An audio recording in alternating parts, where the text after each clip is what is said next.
Hello my dears, welcome to my very first Waxing Moon Sessions video. With this series, I want to focus on improvement and progression within my work, through things like drawing exercises, studies, and advice, so that my art can grow, much like the waxing moon as he fills up with light on his journey toward becoming full. I am so pleased that you have chosen to be with me today, so pick up a sketchbook, notepad, or a cup of tea and enjoy. Today, I thought I would chat a bit about quick studies and my personal experience with them and why I feel they have been benefiting me. I also kind of want to talk about what these studies are for and why I chose these poses and how I'm planning to apply them to a piece I'm currently working on.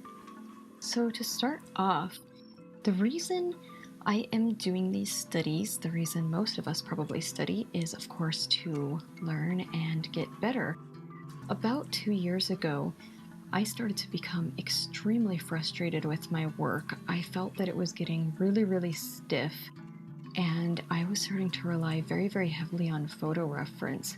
And I want to be clear, I have absolutely nothing against photo reference or life reference, and I highly encourage it. It's very important. But my problem was that I got stuck on simply copying lines.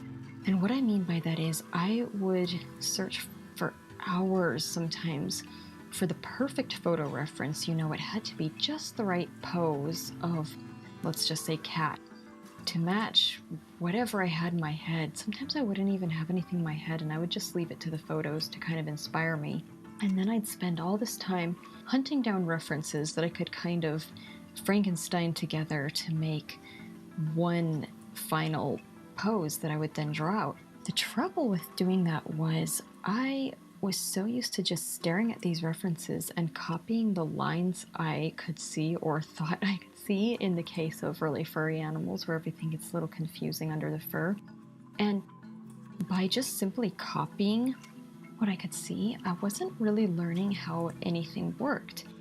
Therefore, when I wanted to take my own creative direction, which happened many times, I'd get a little lost. I wouldn't know how to, say, change the pose of the front leg or turn the head a little bit. And I would be all stuck and all stiff, and in the end, I think I'd sometimes end up with pieces that, in my opinion, looked very amateur in some ways. Like, maybe some of the techniques would be okay, but the anatomy and poses would just seem to lack that line of motion, that fluidity that's so beautiful in a really skilled artist's work. And it got really frustrating to me, and I was so stuck on referencing to the extent that I couldn't even enjoy playing in my sketchbook. I'd feel lost if I didn't have my phone there to look up references. And it became really frustrating. So around this time last year, I decided I was done with being frustrated and I wanted to enjoy sketching again. And I realized I needed to go back to some studies. So I started taking a creature anatomy course by Terrell Whitlatch through Schoolism, which that course is amazing, by the way. I highly recommend that course as well as any of the Schoolism courses. And if you don't know who Terrell Whitlatch is, please check her out. Her artwork is amazing. Her sense of anatomy is just phenomenal. She is very qualified to teach on the subject. And it opened my eyes so much. I became so much more observant of life around me, and I started to have fun with anatomy. I started liking to look at, the taxidermy at museums and pick apart the muscles and bones, especially when it was something really weird that I didn't quite understand. I'd love to sit there and try to figure it all out. And I consider myself still kind of amateur with anatomy, so it takes me a while to figure things out, but it's become a lot easier and a lot more enjoyable. It's kind of like a puzzle. It activates that part of my brain that gets a thrill from problem solving instead of just being a frustration. So why I decided to do these quick studies is that even though I was learning the anatomy better, I was still really slow. I tended to overthink things, and I was also getting a little over the top with not wanting to use reference. Like I I'd start to get a little bit more confidence in my mental bank of anatomy or whatever perspective or lighting or whatever, and I'd often draw things without reference to the point where it sometimes got a little bit crazy and I really should have been referencing a bit more.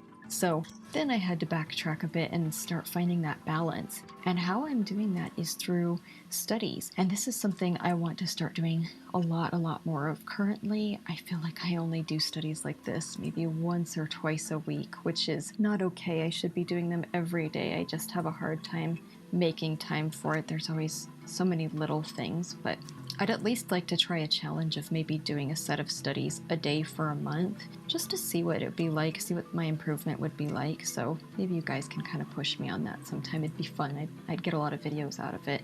But through these quick studies, what I have been hoping to accomplish and what I'm finding I am actually accomplishing is that my art is gaining some realism, just as it was before, and my mental bank of anatomy is thoroughly increased.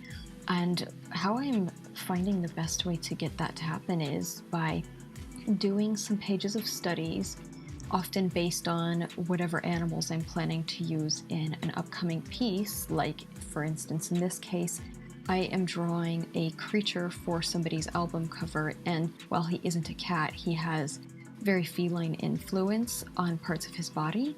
And so what I'll do is do a couple pages of studies of whatever creatures, and then I will directly launch into my sketching for my final piece. And when I do that, after I've just studied, I have this great, memory of all these. I don't have a great memory, by the way, but what I mean is I have this little section of my brain that's all filled with these things I've just seen online, all these photos, and the way I portrayed them, and I can even look back at my sketchbook and see how I portrayed things, and I can launch into my final piece with that knowledge and take things that I have just learned that are fresh in my mind and apply them to my piece. And I don't know about you guys, but for me, one of my favorite tactics to use for learning is do something very fundamentally, like do the gritty work, do the study, and then after have some fun with it, do my own thing, and that challenges my memory and my knowledge. It kind of helps me see how much attention I was actually paying in class. And I feel like it's really helped me to work in that way. Like, if I did these pages of cat studies and then went and did my final piece, let's say, I don't know how quick things leave my brain. I feel like they leave pretty quickly. Let's say I did it like a couple days later. I don't know if I would be able to apply that knowledge as thoroughly. Whereas if I do it right away, I'm challenged because I no longer have the references to look at that I was using online, but I have the references in my memory and in my sketchbook, and it kind of pushes me to really think about what I just learned. And it's something I'd highly recommend if you haven't tried it. A lot of you guys probably do work this way, and I would be curious to know your different methods. I always want to know how different people learn. It's really fascinating to me. But this is what's been working for me really well. I don't remember if I mentioned it, but each of these studies took about 5 minutes. I gave myself 5 minutes per cat. I know that's a little bit longer than some people like to do for quick studies. I often think it is good to warm up with some super quick gesture drawings just to kind of get that fluidity and line of action, but I wanted to shoot this video real quick and launch right into some cats, so I went ahead and did it this way. Normally, I would maybe do some gestures first, though. And I just wanted to see how much detail I could accomplish in 5 minutes. I'm not the fastest artist. Sometimes I think I can be extremely slow. So 5 minutes for me was a bit of a challenge, but it was a really fun one. You can see that I started out not even being able to finish the first cat, and after that I got a lot more comfortable. Then you'll notice I had a few instances, like the current guy you're seeing, where things got a little silly. And the anatomy got a little strange. Things started to look like jelly, kind of. And I want to talk about why I think that is. It's because I didn't take time to really analyze the poses before sketching them. I got too consumed in, the one I just did went well, so I'm just going to launch right into this. and maybe I'd get a bit overconfident, or I'd be a little bit rushed feeling, thinking, oh boy, I need to hurry up so I can capture all this detail. And I wouldn't take those few seconds, like, even 10 or 20 seconds. It's a lot longer than it seems to just sit and analyze the pose, make a mental drawing of it. When I do that, I do a lot better. For instance, there were a few poses that I thought would be challenging, and they turned out to be my best poses. And I think that's because I actually took the time to observe, whereas the poses I thought wouldn't be as challenging, I didn't do that, and they turned out a little strange. So that's just a piece of advice if you're kind of struggling with this up and down in your studies where some look good, some don't. And I think that's going to happen regardless. Like, I don't know, the brain is a strange thing and it throws all kinds of tricks at us, but that's just what I'm trying to get out of this and why I think I had some problems. So next time, I'm going to be more observant. I'm going to write a note, stick it in my sketchbook, make myself more observant the next time. And I also recommend doing that. Write notes about what you did wrong, in a really objective way. You don't have to be a jerk to yourself. But then when you go back into your next set of studies, you'll be much more aware and much more prepared, and you'll probably find things turn out a lot better. The reason I am drawing all these cats in action poses, by the way, and why I do my studies the way I do them is because I wanted to capture with the drawing I did after this for the album cover, which you guys will probably see coming up soon here once I get it finished. I wanted to capture certain aspects of the feline anatomy where their muscles, were kind of exaggerated or extended, especially the beautiful flesh that kind of attaches like around the tricep elbow area. I do not know what that little bit of flesh around the armpit is. Humans have it, animals have it, and for some reason it's one of my favorite parts of anatomy on every creature, and cats have so much of that soft, baggy skin, and it just, I don't know, it's weird. It fascinates me. Weird things fascinate me in anatomy.